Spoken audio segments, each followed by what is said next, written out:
हाँ जी, नमस्कार। राधे राधे, जय श्री कृष्णा। कैसे हैं सब लोग? बढ़िया, मजे। तो पिछली क्लास में हमने सिंधु घाटी सभ्यता की बात करी थी और सिंधु घाटी सभ्यता में सारी चर्चा हम लोग कर चुके। आज हम लोग बहुत ही महत्वपूर्ण और एक नया टॉपिक उठा रहे हैं और वो टॉपिक है आपका वैदिक सभ्यता। बात करते हैं क्या थी वैदिक सभ्यता, किस प्रकार से क्या क्या चीजें थी। सिंधु घाटी सभ्यता के पतन के बाद, ध्यान से सुनिएगा, बहुत महत्वपूर्ण बातें बता रहा हूं मैं आप लोगों को। सिंधु घाटी सभ्यता के पतन के बाद एक नई सभ्यता ने जन्म लिया और उस सभ्यता का उल्लेख हमें वेदों में मिलता है और इसीलिए इस सभ्यता को वैदिक सभ्यता कहा जाता है। पहली बात, सिंधु घाटी सभ्यता का पतन कब हुआ? तो सिंधु घाटी सभ्यता का पतन 1750 ईसा पूर्व में माना जाता है, क्योंकि रेडियो कार्बन पद्धति C14 के अनुसार हमने इसका कालक्रम पढ़ा था और उसमें कालक्रम 2350 से 1750। अब कहीं ना कहीं सिंधु घाटी सभ्यता के पतन के लिए बहुत सारे कारण थे। अलग अलग विद्वानों ने अलग अलग बातें कही। जलवायु परिवर्तन उसमें से सबसे बड़ा कारण उभर कर निकला। कई विद्वान ऐसे थे जिन्होंने ये भी कहा कि साहब बाह्य आक्रमण हुआ और बाह्य आक्रमण में भी विशेष रूप से आर्य लोगों का आक्रमण हुआ। ध्यान से समझिएगा चीज़ों को, बहुत महत्वपूर्ण चीज़ें हैं, कुछ कॉन्सेप्ट हम लोग समझने वाले हैं। उसके बाद बिल्कुल आराम से मस्ती से हम एक एक बिंदु की बात करेंगे। तो यदि हम बात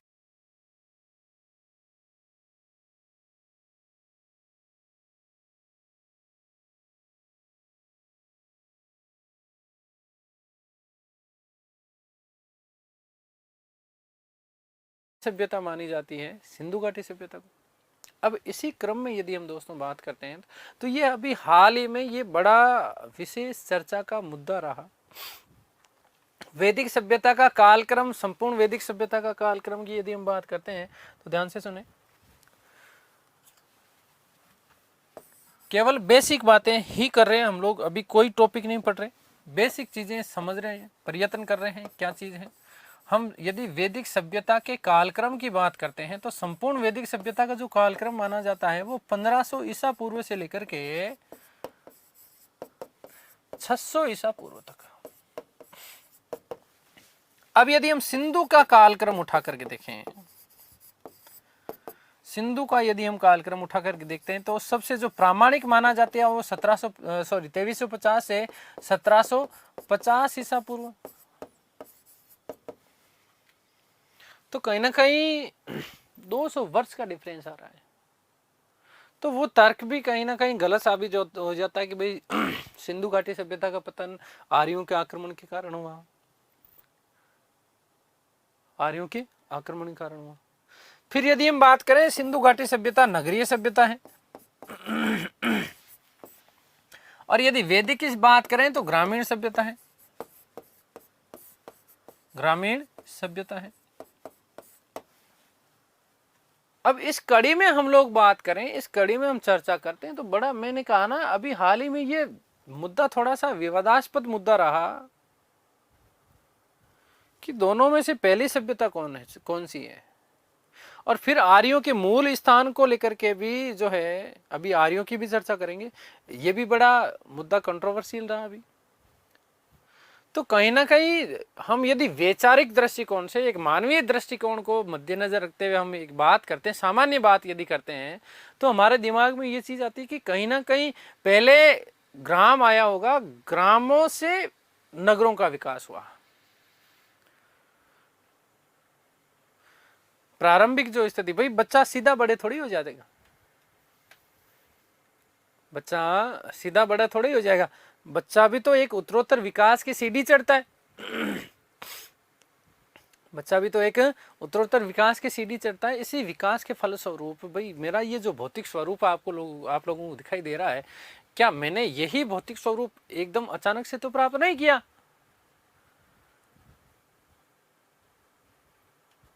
तो कहीं ना कहीं थोड़ी सी चीजें इधर उधर होती है, लेकिन अब इतिहासकारों ने इतिहास लिख दिया, पढ़ लिया हमने, ये चीज़ें अभी भी चल रही।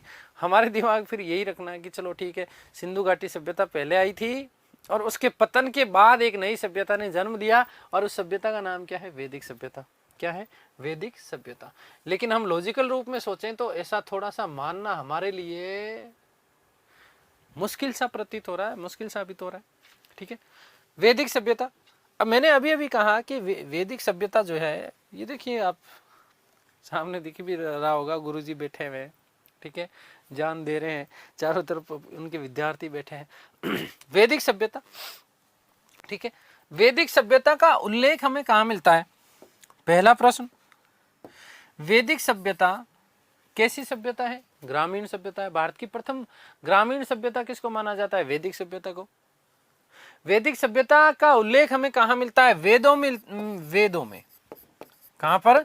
वैदिक सभ्यता का उल्लेख हमें कहाँ मिलता है? वेदों में मिलता है। वेदों में मिलने के कारण ही इसका नाम क्या रखा गया? वैदिक सभ्यता। पहली चीज,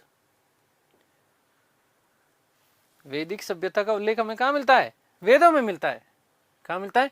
वेदों में मिलता है। इसलिए इस सभ्यता को क्या कहा गया? वैदिक सभ्यता कहा गया। और साथ ही साथ वेदों में यहां वैदिक सभ्यता के जो संस्थापक थे, वैदिक सभ्यता के जो संस्थापक थे, वेदों में इनके लिए शब्द मिलता है। और शब्द क्या मिलता है? शब्द मिलता है आर्य। ध्यान से सुनिएगा, एक एक चीज को समझिएगा। बिल्कुल बेसिक कॉन्सेप्ट से बात कर रहे हैं, बिल्कुल जीरो लेवल से बात कर रहे हैं। वैदिक सभ्यता भारत की प्रथम ग्रामीण सभ्यता, सिंधु घाटी सभ्यता के पतन के बाद इसका उदय माना जाता है। कालक्रम 1500 ईसा पूर्व से लेकर के 600 ईसा पूर्व तक का संपूर्ण कालक्रम है इसका। उल्लेख कहाँ मिलता है? वेदों में मिलता है। इसलिए इस सभ्यता को क्या कहा गया? वैदिक सभ्यता कहा गया। और इस सभ्यता के जो संस्थापक थे, इन संस्थापकों को क्या कहा गया? आर्य कहा गया। क्या कहा गया? आर्य कहा गया। अब आर्य शब्द को यदि मैं देखूं तो, यदि ध्यान से सुनिएगा दोस्तों, आर्य शब्द जो है मेरे सामने, ये एक नई कहानी आ गई कि आर्य शब्द यदि देखता हूं तो आर्य शब्द अरि धन ये से मिलकर के बना है, जो कि संस्कृत भाषा का शब्द है। आर्य संस्कृत भाषा का शब्द है। कौन से किससे मिलकर के बना है? अरि धन ये से मिलकर के बना है। और इस अरि धन ये का शाब्दिक अर्थ होता है सुसंस्कृत या उच्च कुल में उत्पन्न व्यक्ति। सुसंस्कृत, सुसंस्कृत या उच्च कुल में उत्पन्न व्यक्ति। सुसंस्कृत का मतलब क्या है? जो पूरे के पूरे संस्कारों का प्रयोग, संस्कार युक्त व्यक्ति हो। संस्कार युक्त व्यक्ति का मतलब क्या है? जो वेदों में लिखे गए नियमों के अनुसार अपना व्यवहार संतुलित करता हो, उसी के अनुसार अपना जीवन यापन करता हो। और दूसरा, श्रेष्ठ कुल में उत्पन्न हुआ हो। श्रेष्ठ कुल में उत्पन्न हुआ, उस व्यक्ति के लिए शब्द आया क्या? आर्य। अब यहां पर यदि हम बात करते हैं आर्य की, तो सुसंस्कृत या उच्च कुल में उत्पन्न व्यक्ति क्या कहा गया? आर्य कहा गया। आर्य शब्द अरिधन ये से मिल करके बना है। बात क्लियर? दूसरी यदि चर्चा करते हैं तो यहां पर कुछ उल्लेख मिलता कि अब ये आर्य थे कौन और कहां से आए? आर्य थे कौन और कहां से आए? तो अलग अलग विद्वानों ने अलग अलग बातें कही। और अलग अलग बातें क्या कही? किसी ने कहा कि साहब आर्य उत्तरी ध्रुव से आए, किसी ने कहा कि तिब्बत से आए, किसी ने कहा कि ब्रह्म ऋषि प्रदेश से आए, किसी ने कहा कि पामीर के पठार से आए। लेकिन इन सभी लोगों में से एक सबसे जो प्रामाणिक मत माना जाता है, वो माना जाता कि आर्य मूलतः मध्य एशिया के निवासी थे। अब यदि हम बात करें मध्य एशिया, मध्य एशिया क्या चीज है? ये जो ऊपर वाला जो भाग है भारत का, ठीक है, ध्यान से सुनिएगा। यदि ये वाला जो भाग है ईरान से लेकर के चीन तक का, ये ठीक है ना, ये पूरा का पूरा भाग आपका क्या कहलाता है? मध्य एशिया कहलाता है। क्या कहलाता है? मध्य एशिया कहलाता है। यहां से इन लोगों का विस्तार हुआ भारत में। ये पूरा का पूरा भारत आपका प्राचीन भारत की बात कर रहे हैं। और यहाँ पर ये 7 नदियों का प्रदेश है ना, सप्त सिंधु प्रदेश कहा गया, सिंधु और उसकी सहायक 6 नदियां। तो इनका विस्तार कहीं ना कहीं लोग ये मानते हैं कि यहाँ पर कोई भौगोलिक परिवर्तन हुआ होगा या जलवायु परिवर्तन हुआ होगा, और इसी परिवर्तन के फलस्वरूप यहाँ से लोग आए और इधर उधर भोजन की खोज में इधर उधर भटकते गए और आकर के ये वाला जो क्षेत्र था अपना, यहाँ आकर के ये बसने लग गए थे। अब इसके पीछे जो यदि सबसे बड़ा प्रमाण मानते हैं तो ज्यादातर लोगों ने यही कहा है कि आर्य जो थे वो कहां से आए, मध्य एशिया से आए, और मध्य एशिया से आकर के भारत में इन्होंने निवास करना प्रारंभ किया। तो प्रमाण क्या है? प्रमाण ये है, एक तो एशिया माइनर या मध्य एशिया की बात है, ठीक है। यहां से एक अभिलेख मिलता है जिसका नाम है बोगजकोई। अभिलेख का नाम क्या है? बोगजकोई। इस बोगजकोई अभिलेख में 4 आर्य देवताओं का उल्लेख मिलता है। ये प्रश्न सबसे बड़ा महत्वपूर्ण प्रश्न बनता है आप लोगों के लिए, ध्यान से सुनिएगा। एशिया माइनर या मध्य एशिया से प्राप्त एक अभिलेख, इस अभिलेख का नाम मिलता है क्या? बोगजकोई। क्या नाम मिलता है? बोगजकोई। इस बोगजकोई नामक अभिलेख से 4 आर्य देवताओं का उल्लेख मिलता है। अब ये 4 आर्य देवता वही थे जो यहां पर निवास करने वाले आर्य उनको मानते थे। अभिलेख मध्य एशिया से मिला है और यही 4 आर्य देवता, यहां वाले लोग इनको इन 4 आर्य देवताओं में क्या करते थे? विश्वास करते थे, इनकी पूजा करते थे। और दूसरी सबसे महत्वपूर्ण बात यह है कि यहां की कुछ वनस्पतियों का उल्लेख यहां पर भी मिलता है। तो कहीं ना कहीं लोगों ने यह समीकरण बिठाने का प्रयत्न किया कि इसका मतलब ये था कि कोई ना कोई परिस्थितियां बस यहाँ पर भी लोग निवास करते होंगे, यहाँ से बिछुड़ने के बाद में यहाँ आकर के निवास करने लग गए, और इसलिए उन्होंने भी उन्हीं देवताओं को पूजा जो यहाँ पर पूजते थे। 4 ऋग्वेदिक आर्य देवता इंद्र, वरुण, मित्र और नासत्य, इन चारों ऋग्वेदिक आर्य देवताओं का क्या मिलता है? हमें उल्लेख मिलता है। तो ज्यादातर प्रमाण हमें ये मिलते हैं। फिर दूसरी यदि हम बात करें तो कुछ भाषाई आधार पर भी समीकरण बिठाने का प्रयास किए गए, क्योंकि जिस प्रकार से यहाँ के जो आर्य थे उन आर्य लोगों ने संस्कृत भाषा को अपनी मूल भाषा बनाया। कौन सी भाषा को? संस्कृत भाषा को। और संस्कृत भाषा में जैसे पिता के लिए शब्द प्रयोग किया जाता है पितृ, ठीक उसी प्रकार से जर्मन भाषा में पेदर, अंग्रेजी में फादर। तो लास्ट का कहीं ना कहीं शब्द कॉमन आ रहा।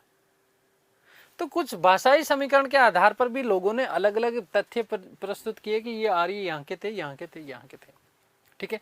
ये सारी चीजें हम डिटेल में पढ़ने वाले हैं दोस्तों। तो उम्मीद करता हूं कि ये बेसिक थोड़ा सा आप लोगों को समझ में आया होगा। अब बात हम चर्चा करेंगे विशेष रूप से, बिल्कुल व्याख्या के साथ में एक एक चीज की बात करने वाले हैं, ठीक है। वैदिक सभ्यता का उल्लेख कहाँ मिलता है? वेदों में मिलता है, ठीक है।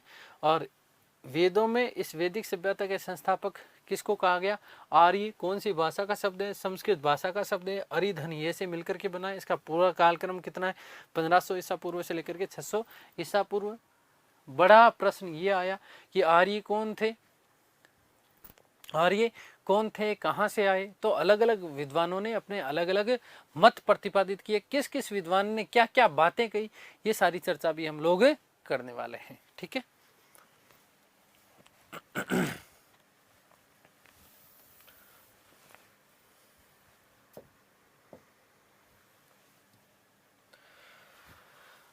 तो वैदिक सभ्यता, और वैदिक सभ्यता का यदि हम कालक्रम की बात करें सबसे पहले, तो वैदिक सभ्यता का आपका संपूर्ण वैदिक सभ्यता का कालक्रम माना जाता है आपका 1500 ईसा पूर्व से लेकर के 600 ईसा पूर्व तक।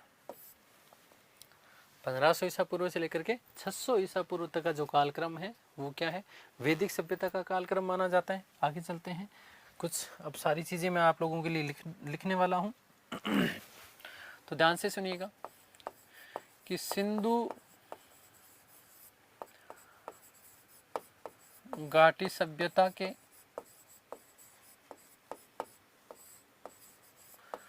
पतन के बाद एक नई सभ्यता ने जन्म लिया।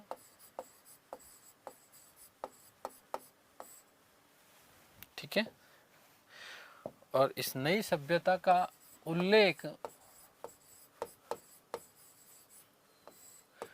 वेदों में मिलता है।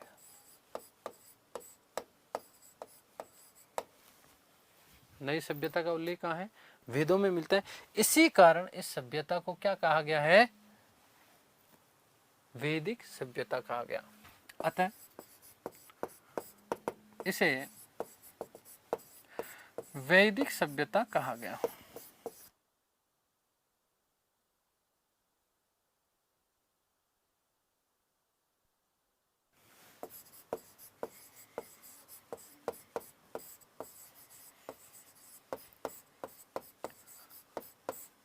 पहली बात। दूसरी महत्वपूर्ण बात है, यह भारत की प्रथम ग्रामीण सभ्यता मानी जाती है।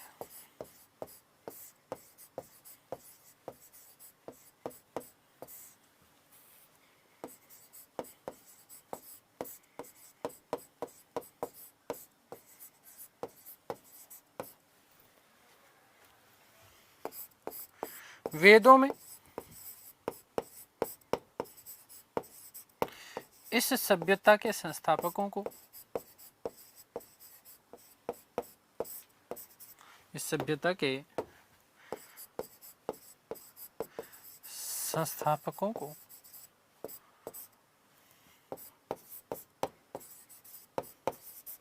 आर्य कहा गया है।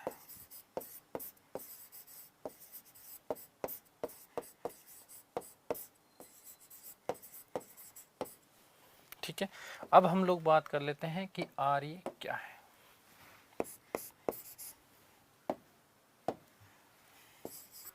आर्य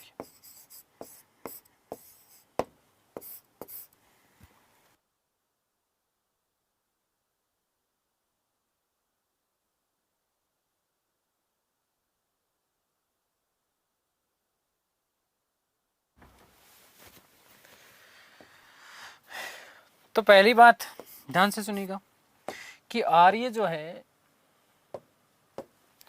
आर्य संस्कृत भाषा के शब्द, संस्कृत भाषा का शब्द है,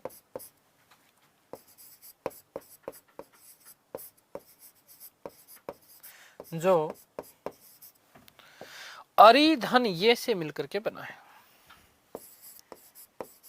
अरि धन ये, ठीक है, से मिलकर बना है।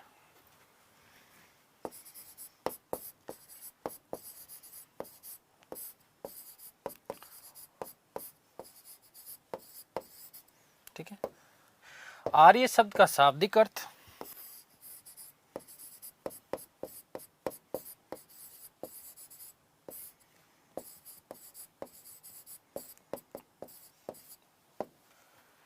सुसंस्कृत, सुसंस्कृत या उच्च कुल में उत्पन्न व्यक्ति।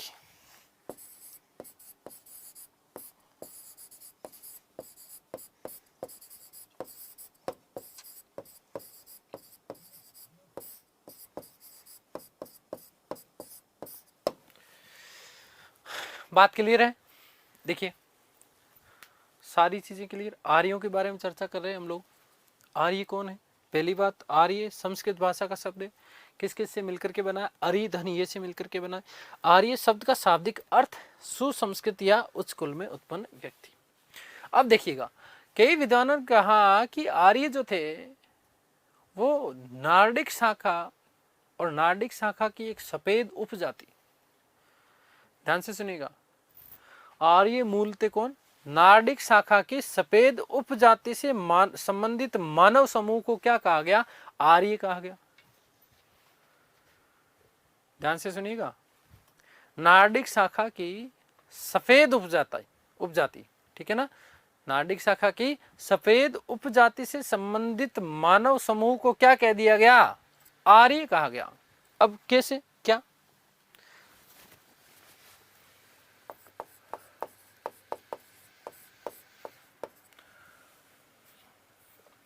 आर्य नॉर्डिक शाखा की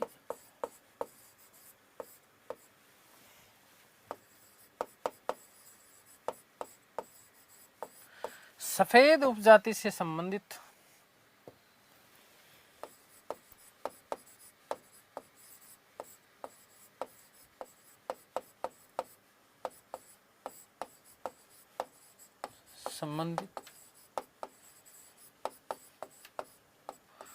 मानव समूह था।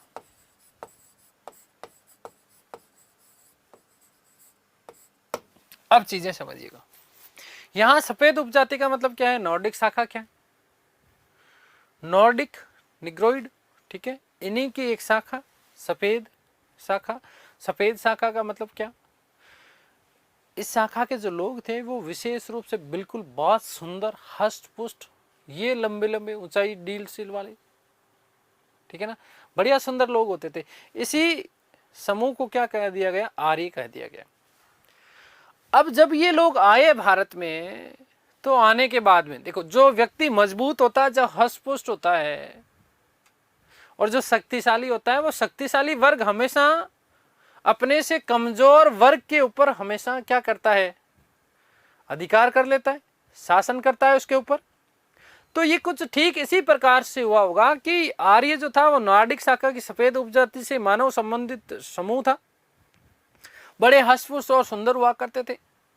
और जब ये आकर के इन्होंने अपने से जो कमजोर लोग थे, देखिएगा कॉन्सेप्चुअल चीज है, ठीक है, ध्यान से सुनिएगा, अपने से जो कमजोर लोग थे, इन कमजोर लोगों के ऊपर उन्होंने अधिकार किया।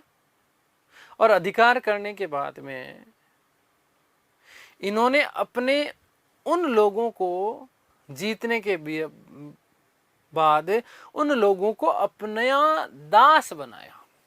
क्या बनाया? दास बनाया। भाई ये तो बड़ा सा आदमी है, ध्यान से सुनो, हष्ट-पुष्ट है, सुंदर है, ठीक है, और एक मेरे जैसा कमजोर आदमी, ये लो, है ना। अब इसने इसको जीता, इसने इसको जीत लिया, और जीतने के बाद में इसको अपना क्या बना लिया? दास बनाया। और यही दास क्या कहलाए? दस्यु कहलाए। यही दास क्या कहलाए? दस्यु कहलाए। और यही दस्यु आगे चल करके किस में परिणित हो गए? शूद्र में परिणित हो गए। यही दस्यु आगे चल करके किस में परिणित हो गए? शूद्रों में परिणित हो गए। तो शूद्र वर्ण आया किस रूप में? इस रूप में। अब यहां पर दो चीजें हो गई कि ये तो आपका क्या हो गया? आर्य, और ये क्या हो गया? आपका अनार्य। तो उल्लेख ये भी मिलता है कि आर्यों व अनार्यों के मध्य संघर्ष हुआ, और इसी संघर्ष के फलस्वरूप आर्यों ने अनार्यों के ऊपर विजय प्राप्त की, और विजय प्राप्त करने के बाद उनको दास बनाया। यही दास क्या कहलाए? दस्यु कहलाए। यही दस्यु आगे चल करके किस में परिणित हो गए? शूद्रों में परिणित हो गए। तो जो लोग मजबूत थे, बिल्कुल हष्ट-पुष्ट थे, सुंदर थे, इन्होंने अपने से कमजोर लोगों के ऊपर क्या कर लिया था? अधिकार कर लिया था। यही दास थे, और यही दस्यु कहलाए, और यही दस्यु आगे चल करके शूद्र कहलाए। यदि हम बात करेंगे ऋग्वेद के 10वें मंडल के पुरुष सूक्त की, ऋग्वेद के 10वें मंडल के पुरुष सूक्त की, तो इस पुरुष सूक्त में चतुष्वर्णीय समाज का उल्लेख किया गया है। चतुष्वर्णीय समाज का उल्लेख किया मतलब क्या है? कि संपूर्ण समाज को 4 वर्णों में विभाजित किया गया है। सबसे जो निम्न जो वर्ण है, उस वर्ण का उल्लेख मिलता है किस रूप में? शूद्रों के रूप में। किस रूप में? शूद्रों के रूप में। आगे बात समझिए, क्लियर है? तो ये शूद्र किस रूप में आए, ये चीज मैंने आपको समझाई है। अब ये इसलिए समझाया क्योंकि यहाँ पर ये जो सफेद उपजाति से संबंधित मानव समूह था, ये हष्ट-पुष्ट लोग थे, मजबूत लोग थे, शक्तिशाली लोग थे। इसलिए ये आर्य और अनार्यों के बीच में कुछ संघर्ष हुआ होगा प्रारंभिक समय में, ठीक है। यहाँ जिस क्षेत्र में आकर के वो बसे भारत में, ठीक है, यहीं पर जो 7 नदियां हैं, सिंधु, झेलम, चेनाब, रावी, व्यास, सतलज, घग्गर, ठीक है, ये सब तो सिंधु प्रदेश कहलाता है आपका। तो इसी क्षेत्र में इन्होंने अपने से कमजोर लोगों के ऊपर आक्रमण करके उनको विजित कर लिया होगा और यहीं पर फिर उन्होंने निवास करना प्रारंभ किया। यहीं पर उन्होंने क्या करना प्रारंभ किया? निवास करना प्रारंभ किया। इस संपूर्ण क्षेत्र को क्या कहा गया? सप्त सिंधु प्रदेश कहा गया। और आर्यों के निवास के कारण, ध्यान से सुनिएगा, बहुत महत्वपूर्ण बात है, आर्यों के निवास के कारण क्या कहलाया? आर्यावृत कहलाया। वृत्त का मतलब यहां पर क्या है? स्थान है, कि आर्यों का स्थान था। इसीलिए देखो भारत को प्राचीन ग्रंथों में क्या कहा गया? आर्यावृत कहा गया। आर्यों का वृत्त था, मतलब आर्यों का निवास स्थान था। आगे बात समझ। तो अब तक तो ये हमने सारी चीजें पढ़ ली। अब हमारे दिमाग में ये आता है कि साहब ये आर्य आए कहां से? आर्य आए कहां से? तो आर्यों का मूल स्थान क्या था?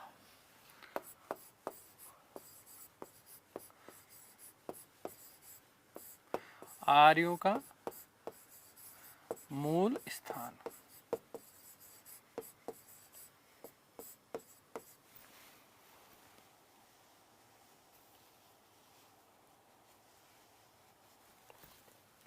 ध्यान से सुनिएगा दोस्तों। अलग अलग विद्वानों ने अलग अलग मत प्रतिपादित किए हैं और प्रत्येक व्यक्ति ने अपने मत को साबित करने का कहीं ना कहीं से प्रयत्न अवश्य किया है। भाई एक हाथ में 5 उंगलियां हैं, क्या वो बराबर हो सकती हैं? क्या नहीं हो सकती किसी भी रूप में। हर व्यक्ति का अपना एक अलग मत होता है, हर व्यक्ति का अपना एक अलग दृष्टिकोण होता है, वो उसी विचारधारा के अनुरूप सोचता है। और कहीं ना कहीं प्रत्येक व्यक्ति अपने द्वारा बोली गई, उच्चरित की गई बात को वो हमेशा सही साबित करने का प्रयास करता है। ये मानवीय दृष्टिकोण रहा है प्राचीन काल से भी। यस और नो? ये प्रारंभिक समय से चलती आ रही ये चीज, अभी की थोड़ी है। तो हर अलग अलग विद्वानों ने, भाई एक हाथ में जब 5 उंगलियां बराबर नहीं है तो 5 लोगों के विचार कैसे समान हो सकते हैं? नहीं हो सकते। यदि 5 लोगों के विचार समान होते तो 5 लोग एक ही कलर के कपड़े पहन करके नहीं आ जाते? हाँ, मेरे 5 लोगों का कहना मतलब ये है कि मानवीय दृष्टिकोण में विचारधारा थोड़ी अलग होती है। और इसी विचारधारा के तहत अलग अलग विद्वानों ने अलग अलग चीजें साबित करने का प्रयास किया। इन आर्यों का मूल स्थान जो था, इस मूल स्थान को अलग अलग बताने का प्रयास किया। अब इसी प्रयत्न में देखें तो सबसे ज्यादा जो प्रश्न पूछे जाते हैं वो मैं सबसे पहले बताऊंगा, उसके बाद में अन्य विद्वानों के भी मैं आपको बताऊंगा कि किसने कहां का बताया। तो बहुत ध्यान से सुनिएगा। सबसे पहले यदि हम बात करते हैं तो भारत के एक महान क्रांतिकारी व्यक्ति जिनका नाम मिलता है बाल गंगाधर तिलक। बाल गंगाधर तिलक साहब ने एक बात कही। क्या कहा? ध्यान से सुनिएगा। एक तरफ मैं आपके सामने लिख रहा हूं विद्वान, और एक तरफ मैं सामने लिख रहा हूं मत। कौन से विद्वान ने कौन सा मत प्रतिपादित किया, ठीक है, उसकी हम लोग चर्चा करने वाले। ध्यान से सुनिएगा। नंबर 1 यदि हम बात करें तो बाल गंगाधर तिलक, बाल गंगाधर तिलक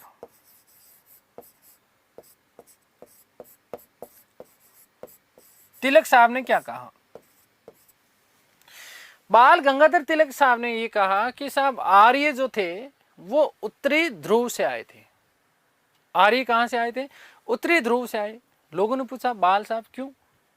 कि आर्यों का जो ग्रंथ है जिंदावेस्ता,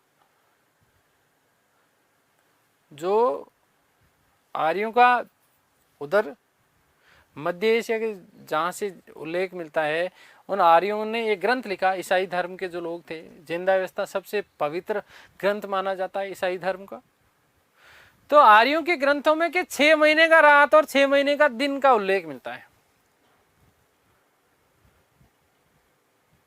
आर्यों के ग्रंथों में 6 माह का दिन और 6 माह की रात का उल्लेख मिलता है। तो इसका मतलब ये हुआ कि साहब 6 माह का दिन और 6 माह की रात इस संसार में, इस सृष्टि में केवल और केवल 2 ही जगह संभव है। केवल और केवल 2 ही जगह संभव है। और वो 2 जगह कौन कौन सी एक हो सकती है? एक तो आपका नॉर्थ पोल और दूसरा आपका south pole. I mean to say कि एक तो आपका उत्तरी ध्रुव और दूसरा आपका कौन सा? दक्षिणी ध्रुव।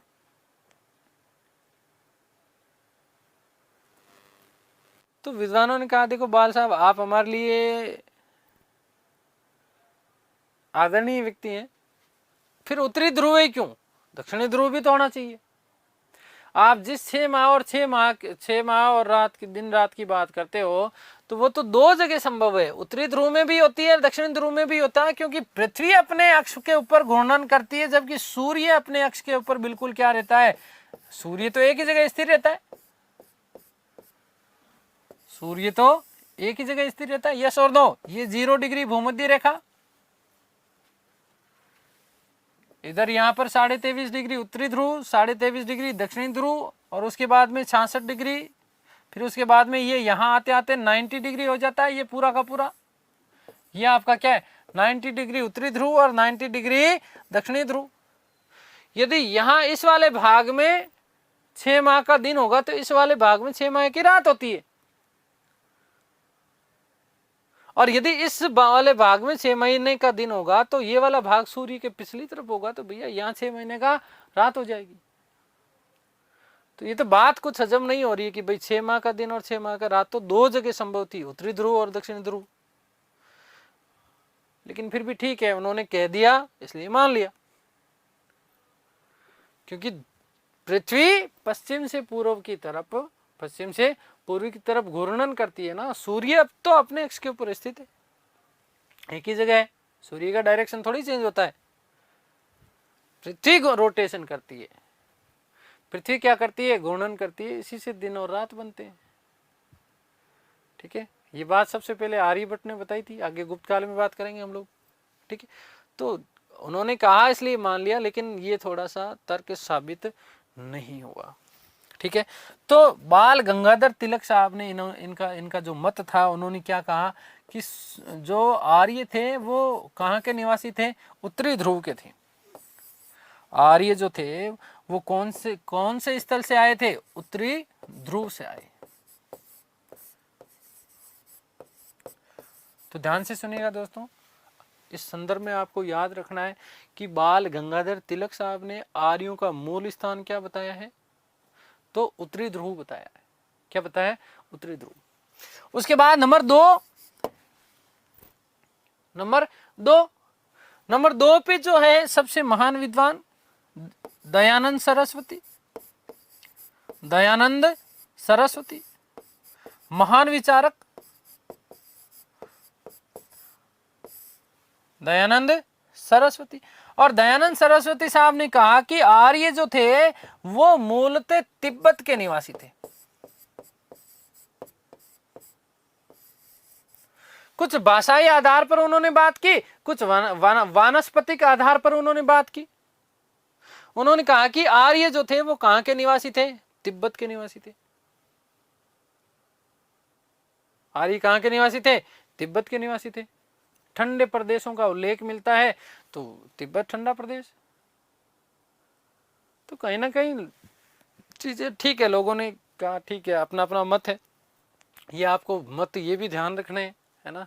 हो सकता है आपका मत अलग हो कि आर्य और कहीं से आए, आप कोई नई खोज कर लें, लेकिन ये मत भी हमें याद रखने हैं।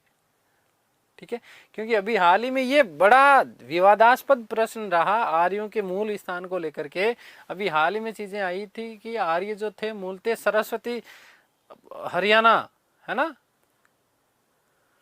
हरियाणा के निवासी थे। कुछ इस प्रकार के साक्ष्य मिले थे कि आर्यों का मूल स्थान हरियाणा, मतलब भारत में ही थे। बाहर से आर्यों का आक्रमण, ना तो कहीं से बाहर से आर्यों का आक्रमण हुआ, ना बाहर से कहीं आर्य आए, भारत में ही थे। लेकिन ये सारी चीजें अभी प्रामाणिक रूप से स्पष्ट होना बाकी है। हमें तो ये ध्यान रखना, हमें तो केवल 2 नंबर चाहिए भैया, नौकरी चाहिए, विद्वान थोड़ी बनना है। हाँ, विद्वान बनना है क्या? नहीं, 2 नंबर चाहिए ना अपने को। तो इसलिए ध्यान रखना कि दयानंद सरस्वती साहब ने क्या कहा कि आर्यों का मूल स्थान क्या था? तिब्बत। अब सबसे महत्वपूर्ण बात क्या? नंबर 3, एक जर्मन विद्वान जिनका नाम मिलता है मैक्स मूलर। ये सबसे इंपॉर्टेंट है, याद रखिएगा। जर्मन विद्वान जिनका नाम क्या था? Max Muller. और मैक्स मूलर ने कहा कि आर्य जो थे वो मध्य एशिया के निवासी थे, मध्य एशिया के निवासी थे।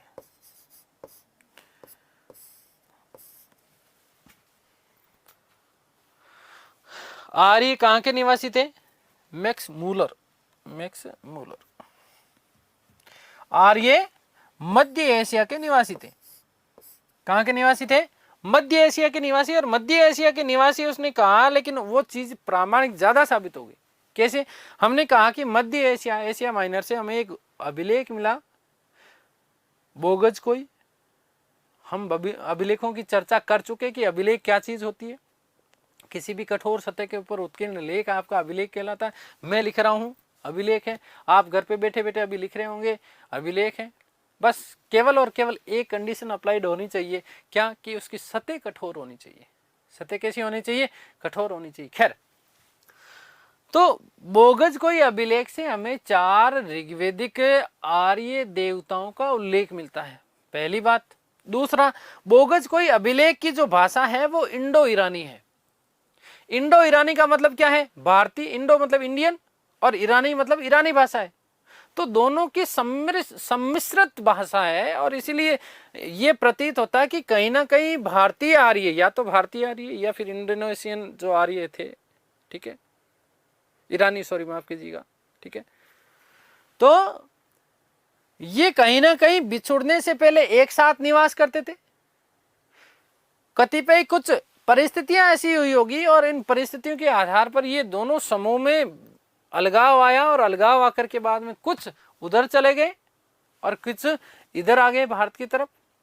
और इन्होंने यहां इस संपूर्ण क्षेत्र में एक नई सभ्यता को जन्म दिया, और उस सभ्यता को हमने क्या कहा? वैदिक सभ्यता। वैदिक सभ्यता कहा क्यों? क्योंकि इसका उल्लेख हमें कहां मिलता है? वेदों में। तो सबसे जो प्रामाणिक मत माना जाता है वो मत माना जाता है, याद रखिएगा, मैक्स मूलर। और मैक्स मूलर कहां के थे? जर्मन विद्वान। इन्होंने क्या कहा? मध्य एशिया। क्या कहा? मध्य एशिया। तो मैक्स मूलर, ध्यान से सुनिएगा, जर्मनी के विद्वान थे। कहां के विद्वान थे? जर्मनी के विद्वान।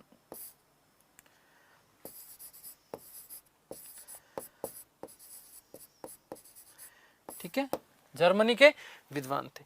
सबसे ज्यादा प्रामाणिक मत, सबसे प्रामाणिक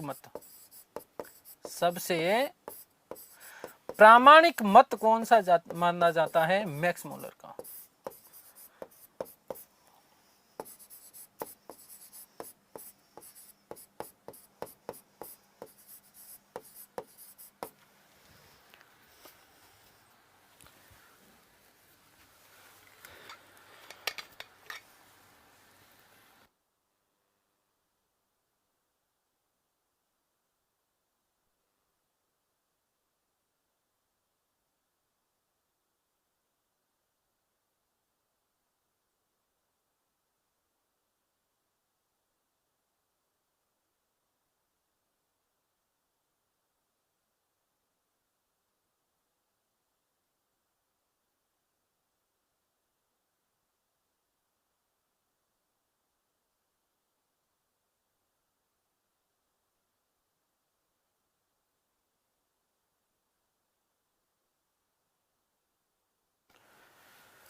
ठीक है, तो ये आपको विशेष रूप से ध्यान रखना है। मैक्स मूलर ने एक तो भाषाओं के तुलनात्मक आधार पर यह साबित करने का प्रयास किया, क्योंकि मध्य एशिया के जो आर्य थे उनका सबसे महत्वपूर्ण ग्रंथ माना जाता है कौन सा? जैन दायवेस्ता। कौन सा? जेंदा व्यवस्था। और दूसरा, यदि हम भारतीय आर्यों के द्वारा सबसे जो महत्वपूर्ण ग्रंथ लिखा गया, हमारा प्राचीनतम ग्रंथ, भारतीय इतिहास का सबसे प्राचीनतम ग्रंथ कौन सा माना जाता है? ऋग्वेद। मानव सृष्टि का प्रथम ग्रंथ कौन सा माना जाता है? ऋग्वेद। ये रीट भर्ती परीक्षा में पूछ लिया गया है ये प्रश्न, आरएस में कई बार ये प्रश्न पूछा गया, ठीक है, एसआई में कई बार ये प्रश्न पूछा गया है, छोटे मोटे पेपरों में तो पूछा ही जाता है।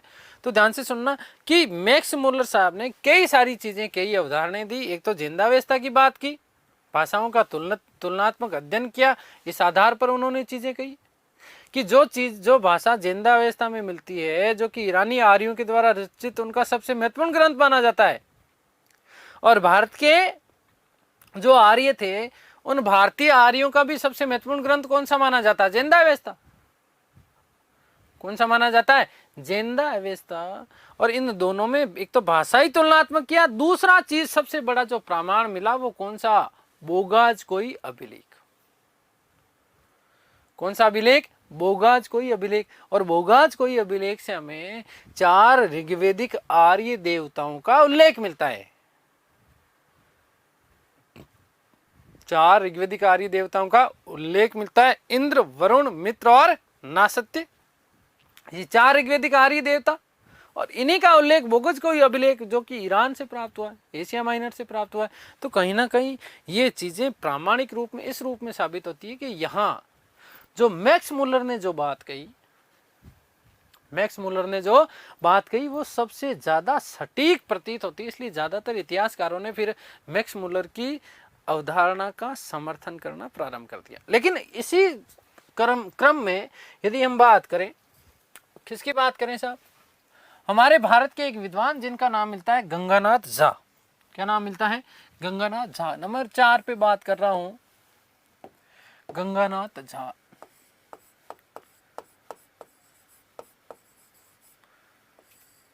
गंगानाथ झा।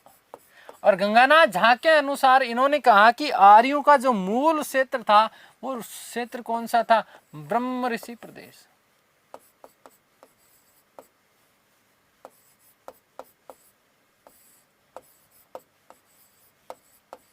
कौन सा? ब्रह्म ऋषि प्रदेश। नंबर 5, अविनाश चंद्र। अविनाश चंद्र। और अविनाश चंद्र ने साहब ये बात कही कि आर्यों का जो मूल स्थान था ये सप्त सेंधव प्रदेश था। सप्त सेंधव प्रदेश।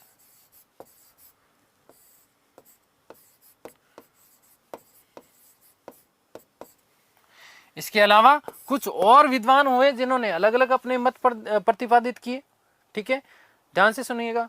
राजबली पांडे,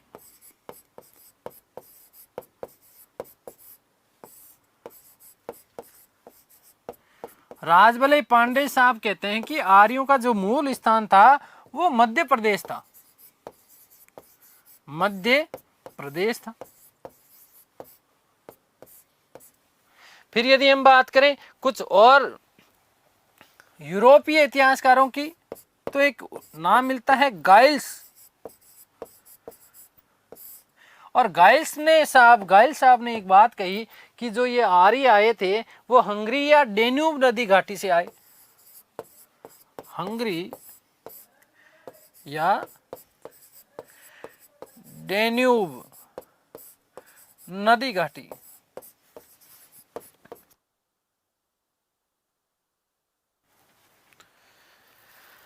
इसके अलावा पेंका और हर्ट,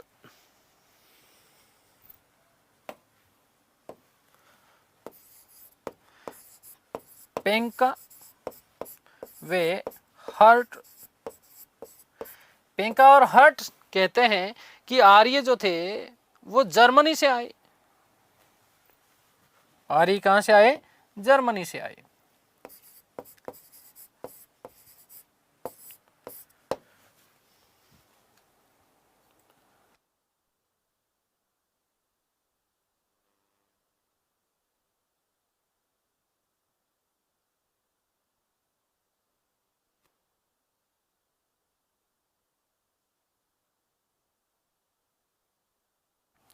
तो ये लोग विशेष महत्वपूर्ण थे जिन्होंने अपने अपने मत प्रतिपादित किए।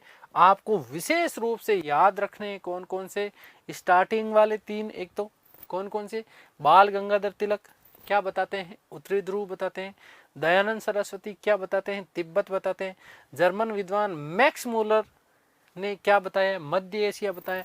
सबसे प्रामाणिक मत माना जाता है कौन सा, मैक्स मूलर वाला। कौन सा, मैक्स मूलर वाला। क्यों, अभी हम चर्चा करेंगे।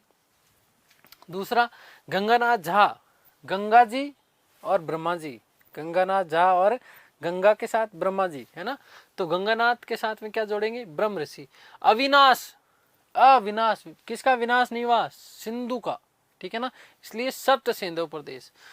राज बलि, बलि कहां पर रहते थे, मध्य प्रदेश में, है ना। बलशाली लोग कौन से, मध्य प्रदेश के, ठीक है। गाइल्स क्या कहता है, गाइल्स हंगरी था, भूखा था, ठीक है, और इसलिए डेन्यूब नदी घाटी गया, ठीक है।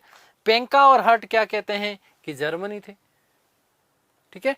कहां के लोग थे, जर्मनी के। अब तो सप्त सिंधु प्रदेश का मतलब ये था, आप लोगों को दिमाग में आ रहा होगा कि सप्त सिंधु प्रदेश का मतलब क्या था, सिंधु और उसकी 6 सहायक नदियां और उसके बीच का जो क्षेत्र था, उसी क्षेत्र को उन्होंने क्या कहा, सप्त सिंधु प्रदेश कहा। क्या कहा, सप्त सिंधु प्रदेश। इतनी बात आप लोगों को क्लियर हो गई क्या, यहां तक किसी को भी किसी भी प्रकार का कोई भी संशय अब नहीं रहना चाहिए। यदि हो कोई संशय तो आपके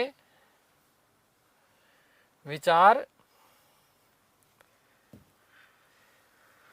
भेज सकते हैं, मैसेज कर दीजिएगा। किसी भी प्रकार का कोई भी संशय रहेगा तो उसको हम लोग सुलझा लेंगे।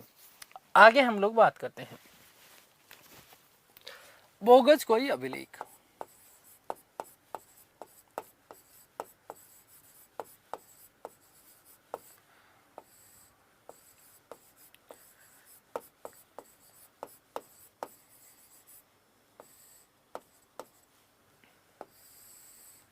अब ध्यान से सुनिएगा, इस बोगस कोई अभिलेख की हम लोग चर्चा करते हैं, बहुत महत्वपूर्ण है। यहाँ से बहुत बार प्रश्न आता है, हर बार आता ही है। 2015 से लेकर के 2017 तक के आप पेपर उठाइएगा, चाहे आरएस का उठाइएगा, चाहे फर्स्ट गेट का उठा के देख लीजिएगा, चाहे सेकंड गेट का, चाहे रीट का, ठीक है। यहाँ से हर बार प्रश्न बनाए, ठीक है ना, अलग अलग भाषा में बनाए। थोड़ा सा बोगस कोई अभिलेख की बात कर लेते हैं। तो बोगस कोई अभिलेख हमें मिलता है एशिया माइनर से। कहां से मिलता है, एशिया माइनर से।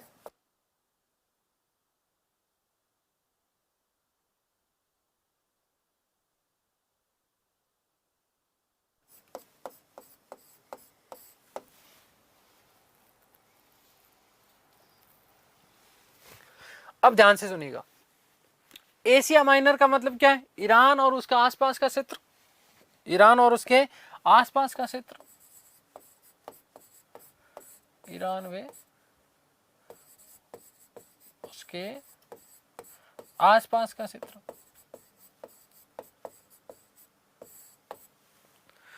पहली चीज कि बोगस कोई अभिलेख कहां से मिला, एशिया माइनर से। कहां से मिलता है, एशिया माइनर से। और एशिया माइनर बोले तो क्या, ईरान और उसके आसपास का जो क्षेत्र है, इसको क्या कहा गया था, एशिया माइनर कहा गया। क्या कहा गया, एशिया माइनर कहा गया। दोस्तों बहुत ध्यान से सुनिएगा चीजों को। बोगस कोई अभिलेख जो है, इस बोगस कोई अभिलेख की खोज कब की गई ये भी हम चर्चा करेंगे। लेकिन बोगस कोई अभिलेख जो माना जाता है वो लगभग 1400 ईसा पूर्व के आसपास का माना जाता है। ध्यान से सुनिएगा, बोगस कोई अभिलेख कब का माना जाता है, एक तो 1400 ईसा पूर्व के आसपास का माना जाता है। और यहां पर विशेष स्मरणीय तथ्य क्या है कि इस बोगस कोई अभिलेख की भाषा जो है वो कौन सी है, इंडो ईरानी भाषा है। कौन सी भाषा है, इंडो ईरानी भाषा है। इंडो ईरानी का मतलब क्या है, इंडियन भारतीय भाषा और ईरानी भाषा। मैंने आपको कहा था कि भारतीय जो आर्य थे, इन भारतीय आर्यों ने जो अपने ग्रंथ लिखे वो संस्कृत भाषा में लिखे। कौन से लिखे, क्या लिखे, अभी आगे चर्चा करेंगे, ठीक है। जबकि इनकी ईरानियों की अपनी भाषा थी। ईरानियों ने अपना जो ग्रंथ लिखा था वो कौन सा, जेंदावेस्ता। कौन सा, जेंदावेस्ता। तो जो चीजें जेंदावेस्ता में मिली वही भारतीय ईरानियों के द्वारा, भारतीय आर्यों के द्वारा लिखे गए संस्कृत भाषा का प्रथम ग्रंथ। संस्कृत भाषा में जो वेद लिखे, हालांकि हम ये भी नहीं कह सकते कि वेद उन्होंने लिखे किस रूप में, आगे बात करेंगे, ठीक है। वेदों को श्रुति भी कहा जाता है, क्यों कहा जाता है, किस कारण से कहा जाता है, सारी चर्चा। लेकिन भारतीय आर्यों द्वारा रचित प्रथम आदि मानव सृष्टि या भारत का प्रथम ग्रंथ माना जाता है ऋग्वेद। तो यहां एक तो इनमें कुछ समानता मिली, 1400 ईसा पूर्व का है, जिसमें इंडो ईरानी भाषा का प्रयोग किया गया है, एशिया माइनर से मिलता है, ईरान और उसके आसपास के क्षेत्र से मिलता है। अब लेकिन यहां पर विशेष रूप से ध्यान रखिएगा कि इंडो ईरानी भाषा का प्रयोग है, यही चीजें मिलती है। और भारतीय ऋग्वेद में जो 4 आर्य देवताओं का उल्लेख मिलता है, वही उल्लेख मिलता है आपके बोगज कोई अभिलेख से,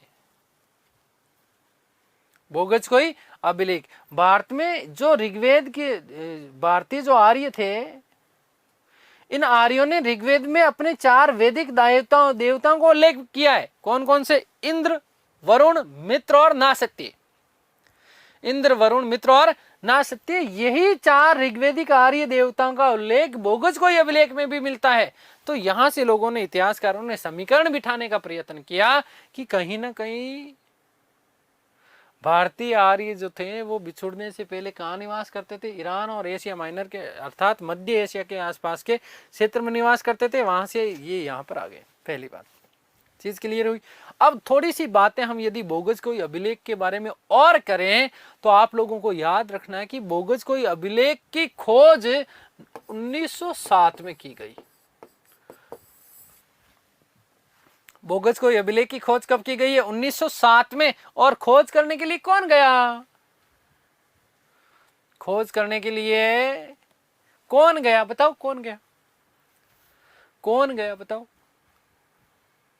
अरे भाई कौन गया मतलब क्या? कौन गया को इंग्लिश में लिखना है ना, तो क्या होगा? ह्यूगो। क्या होगा? ह्यूगो। पूछना अपने आप से कि बोगज कोई की अभिलेख की खोज 1907 में हुई थी, लेकिन अभिलेख की खोज करने के लिए कौन गया? क्या चीज? कौन गया? कौन गया मतलब कौन? ह्यूगो। तो खोज किसके द्वारा की गई थी? ह्यूगो के द्वारा। इसी बोगज कोई अभिलेख में हमें पहली बार लोहकालीन सभ्यता का उल्लेख मिलता है। लोहकालीन सभ्यता का उल्लेख भी मिलता है, जो कि वस्तुतः बाद में किया गया होगा। वस्तुतः बाद में किया गया होगा। क्यों? क्योंकि ऋग्वेदिक आर्य कहीं पर भी लोह का उल्लेख तो करते ही नहीं है। उत्तरवैदिक काल में लोहे का उल्लेख मिलता है हमें। तो वैदिक सभ्यता याद रखना। अब ये चीज आपको, क्योंकि ये चीज मैंने उस समय यदि बता दी होती तो आपको समझ में नहीं आती, लोह वाली बात। तो वैदिक सभ्यता कैसी है? लो युगीन सभ्यता है। कैसी सभ्यता है? लो युगीन सभ्यता। मैंने, देखिएगा ध्यान से सुनिएगा, यहां पर हमने एक बात लिखी, कैसी? ग्रामीण सभ्यता। क्या लिखा मैंने? ग्रामीण सभ्यता। ठीक है, भारत की प्रथम ग्रामीण सभ्यता थी। लेकिन ग्रामीण सभ्यता के साथ में कैसी? लोह युगीन सभ्यता। कैसी? लोह युगीन सभ्यता थी। और इस लोह युगीन सभ्यता का सबसे पहले हमें पता कहां पर चलता है? बोगज कोई अभिलेख में, जो कि वस्तुतः ये उल्लेख बाद का रहा होगा, क्योंकि बोगज कोई अभिलेख का समय तो 1400 ईसा पूर्व के आसपास का माना जाता है। वस्तुतः, ध्यान से सुनिएगा, वस्तुतः ये जो बोगज कोई अभिलेख है, ये बोगज कोई अभिलेख एक संधि अभिलेख है, जो मितानी शासक मात्युजा और ईरानी शासक शबली ल्यूमा के बीच में हुआ। इसमें संधि की उनकी शर्तें भी लिखी गई है। इसमें 4 ऋग्वेदिक आर्य देवताओं का उल्लेख मिलता है। हमें सबसे पहले लोहकालीन संस्कृति या सभ्यता के बारे में जानकारी देता है। अभिलेख की खोज 1907 में की गई। भाषा इसकी क्या है, ये सारी चर्चा हम लोग कर चुके हैं। अब मैं आपके लिए लिख देता हूं,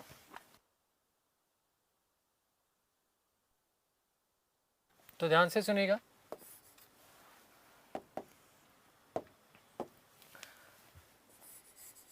खोज 1907 ईस्वी में, 1907 ईस्वी में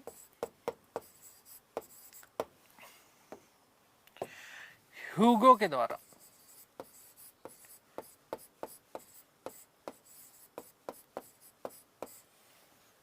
फिर हम यदि बात करें इसकी भाषा की, भाषा, तो दोस्तों ध्यान से सुनिएगा कि इसमें इंडो ईरानी भाषा का प्रयोग किया गया। इंडो ईरानी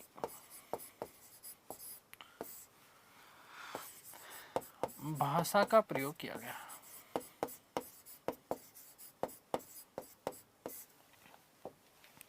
जिससे यह प्रतीत होता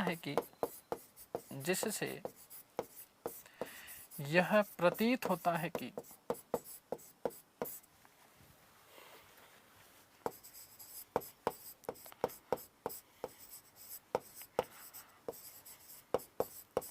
भारतीय व ईरानी आर्य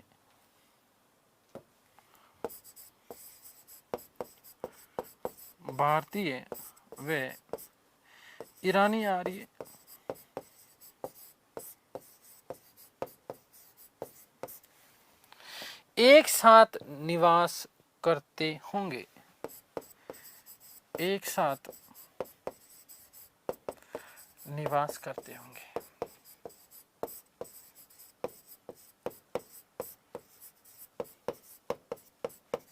ठीक है, ध्यान से सुनिएगा। इसमें बात कर लेते हैं हम, उल्लेख किसका मिलता है? उल्लेख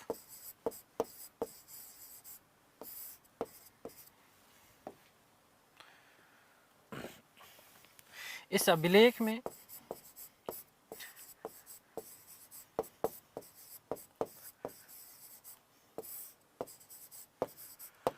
चार ऋग्वेदिक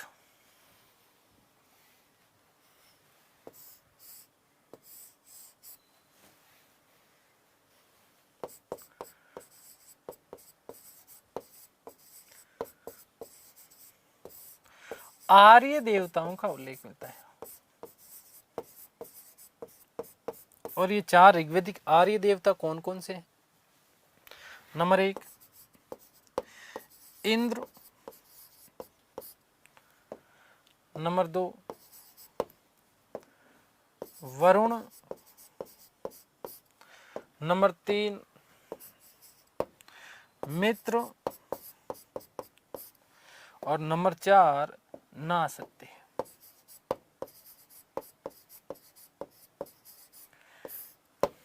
आगे बात समझ में। इन चार ऋग्वेदिक आर्य देवताओं का उल्लेख मिलता है, इंडो ईरानी भाषा में है, खोज 1907 में की गई थी। ठीक है, इतनी बात सारी चीजें समझ में आ गई, क्लियर है। कहाँ पर है? एशिया माइनर से प्राप्त हुआ है, ईरान और उसके आसपास का क्षेत्र, जिसका मतलब क्या था? Asia minor. ठीक है, और हमें जानकारी किसकी देता है? सर्वप्रथम लोहकालीन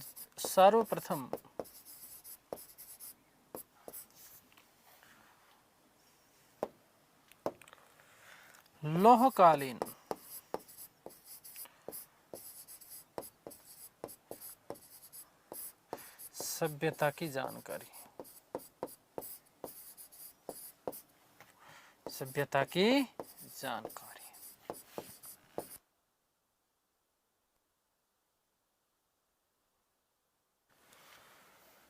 यहीं से प्राप्त होती है। आगे बात समझ में। एक चीज और आपको विशेष रूप से याद रखना है,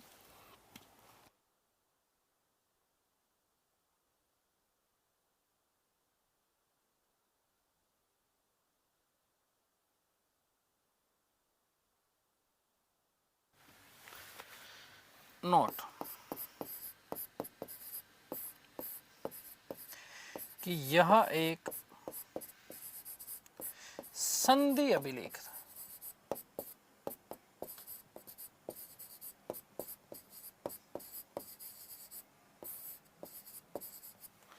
कैसा अभिलेख है? संधि अभिलेख है।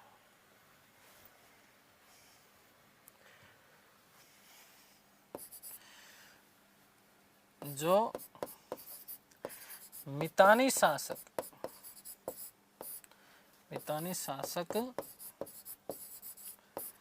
मात्युजा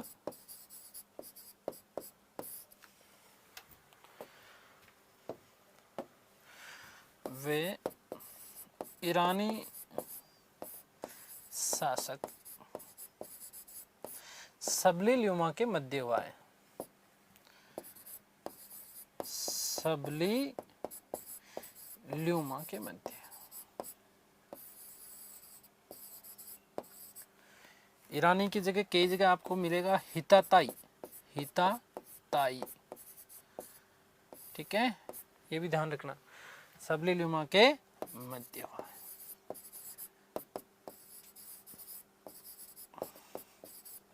ठीक है, तो ये हमने बात कर ली बोगज कोई अभिलेख की, इसकी बोगज कोई अभिलेख की क्या क्या चीजें हैं, किस किस का उल्लेख मिलता है। सबसे महत्वपूर्ण बात हमें 4 ऋग्वेदिक आर्य देवताओं के बारे में ध्यान रखना है। लोहकालीन सभ्यता की जानकारी सबसे पहले बोगज कोई अभिलेख से मिलती है।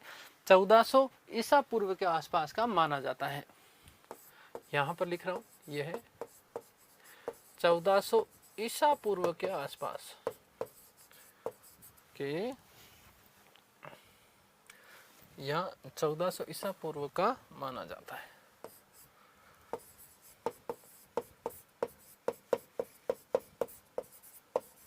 ठीक है, बोगज कोई अभिलेख लगभग कब का, 1400 ईसा पूर्व का माना जाता है। खोज 1907 में ह्यूगो के द्वारा जानकारी क्या क्या मिलती है, कौन कौन सी चीजें। वस्तुतः ये संधि अभिलेख है जो मितानी शासक मात्योजा और हिताताई ईरानी शासक जो था सबली ल्यूमा के बीच में हुई, इसकी संधि शर्तों का उल्लेख मिलता है। ठीक है, ये सारी चीजें दोस्तों, तो उम्मीद करता हूँ कि सारी चीजें आपको समझ में आई होगी। ईश्वर आप सभी को प्रसन्नचित रखे, खुश रखे, मस्त रखे, आह्लादित रखे, आपका परिवार स्वस्थ रहे और संसार की समस्त ज्ञात अज्ञात खुशियां आपके परिवार को मिले, आपको जल्द से जल्द सफलता मिले। इन समस्त शुभकामनाओं के साथ मैं आपसे विदा लेता हूं। धन्यवाद, नमस्कार।